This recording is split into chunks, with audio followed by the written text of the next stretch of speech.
So, Democrats are already announcing they're going to spend tons of money in this district.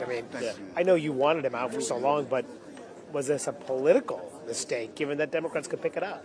I don't think it's a political mistake. I think if you look at the politics of it, first I want to preface it with my decision and my work the work that we've done on this was not about politics. It was about doing the right thing and giving the people of the 3rd Congressional District the opportunity to have a voice and be represented.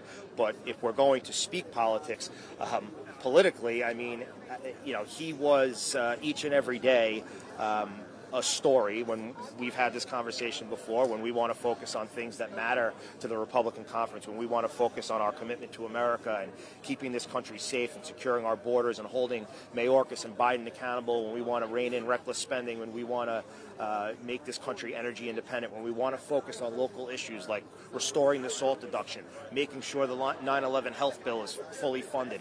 That's the stuff we want to focus on. But each and every day, we were faced with questions about George Santos, and we were walking into rooms that he took the oxygen out of. And quite frankly, if you fast forward and he would have stayed here, his trial would have started in September, 2 months leading into the general election, and he would have been a complete distraction to the work that's being done. You have followed it. People have followed it at home. Nassau County and Long Island have turned a deep shade of red.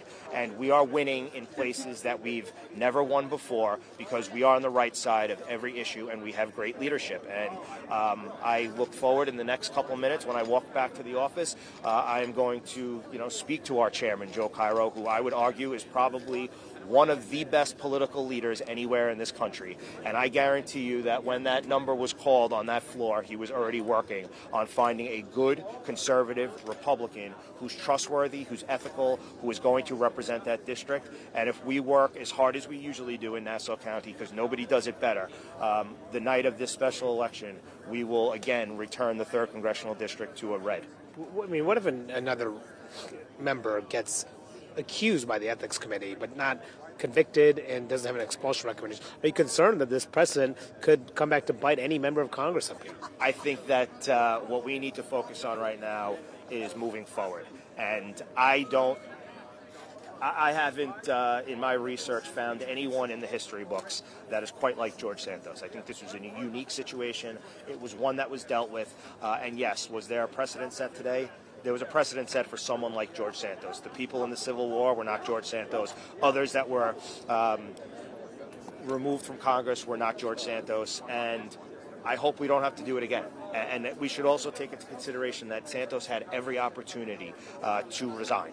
He was given the opportunity over and over again to resign. He should have done that, and he wouldn't have put this institution that he supposedly cares about into the situation that it's in. Will you vote also separately? There may be a vote next week to authorize the impeachment inquiry. Would you support that? It's one that I really have to read through. I want to make sure that the information in there is the basics that we've discussed, which is just moving towards one step, towards an inquiry and reviewing all of the documents and all of the investigations that the committees of jurisdiction have done.